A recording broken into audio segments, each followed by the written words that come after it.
ஓம் நம சிவாய. பரசுராமர் கதை. சனத்குமார முனிவரை வியாச முனிவர் நோக்கி, தவஞானியே, பரசுராமர் இந்த தானத்தை சிவபெருமானால் உபதேசிக்கப் பெற்று செய்தார் என்று சொன்னீர்கள் அல்லவா? பரசுராமர் பரிசுத்தராயிற்றே. சத்திரிய குலத்தை சேர்ந்த அவர் தவம் செய்வதற்கும் சிவபெருமான் அவருக்கு இவ்விரதத்தை உபதேசிப்பதற்கும் காரணங்கள் என்ன? அவற்றையும் தயவு செய்து சொல்ல வேண்டும் என்று கேட்டார். சனத்குமார முனிவர் கூறலானார். வியாசரே சிவபக்தரான பரசுராமரின் பிறப்பையும் அவர் சௌரிய வீரியங்கள் பெற்ற வகையையும் துலா புருஷதானம் செய்த காரணத்தையும் நீர் விரும்பியதால் சொல்லுகிறேன் கேளும். முன்னொரு சமயம் தர்மவானான குசிகன் என்னும் அரசனொருவன் இருந்தான்.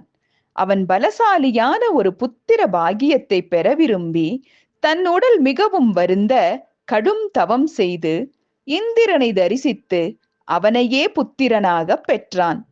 அப்புதல்வனுக்கு காதி என்ற பெயர் உண்டாயிற்று. காதி என்பவனுக்கும் சத்யவதி என்னும் ஒரு புதல்வி பிறந்தாள். அவளை ரிசிக முனிவர் திருமணம் செய்து கொண்டார். ரிசிக முனிவர் காதிராசனுக்கு சந்ததி விருத்தி செய்ய விரும்பி ஒரு யாகம் செய்து அதிலிருந்து தோன்றிய 2 சருக்களையும் தம் மனைவியின் கையில் கொடுத்து, உன் தாயின் கர்ப்பத்திலிருந்து பிறரால் வெல்ல முடியாத சத்திரிய சிரேஷ்டன் ஒருவனும் உனக்கு பிராமண தர்மங்களில் குறைவின்றி என்னை போல் விளங்கும் புதல்வன் ஒருவனும் பிறப்பார்கள். நீ இதையும் உன் தாய் இதையும் சாப்பிடுங்கள் என்று கூறி அவற்றை கொடுத்து வனத்தை அடைந்து தவத்தில் இருந்தார். அந்த சமயத்தில் அவருடைய மாமனாரான காதிராஜன் தன் மனைவியுடன் ரிசிக முனிவரின் ஆசிரமத்திற்கு வந்தான்.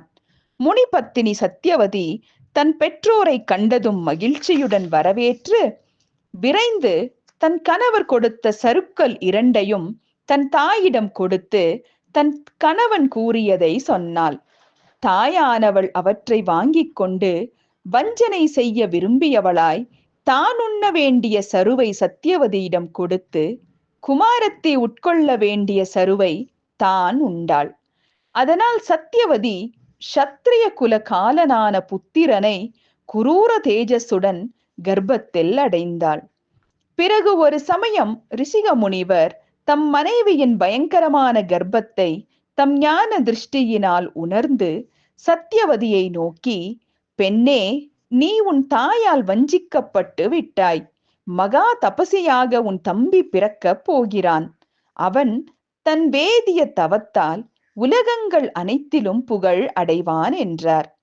அதை கேட்டதும் சத்யவதி தன் கணவனை பணிந்து, நாயகரே, பிராமணர்களுக்குள் துஷ்டனான பிள்ளை எனக்கு பிறப்பான் என்று சகல சாஸ்திரங்களையும் உணர்ந்த நீங்கள் சொல்வது தகுதியல்ல என்றாள். அதற்கு அவர், அடி பெண்ணே, அது என் கருத்தல்ல, உன் தாயின் செயலே அவ்வகையாக செய்தது என்றார். அதற்கு சத்யவதி, நாதா, புதிய உலகங்களையும் படைக்க வல்லவரான நீங்கள் எனக்கு நல்ல புத்திரன் பிறப்பதற்கு தயை செய்ய வேண்டும் என்றாள். அதற்கு ரிசிக முனிவர், ஐயோ, நான் அக்னி தேவனை நோக்கி அந்த சருவை உண்டாக்கும் போது ஜபித்த மந்திரம் அத்தகையது அல்லவே.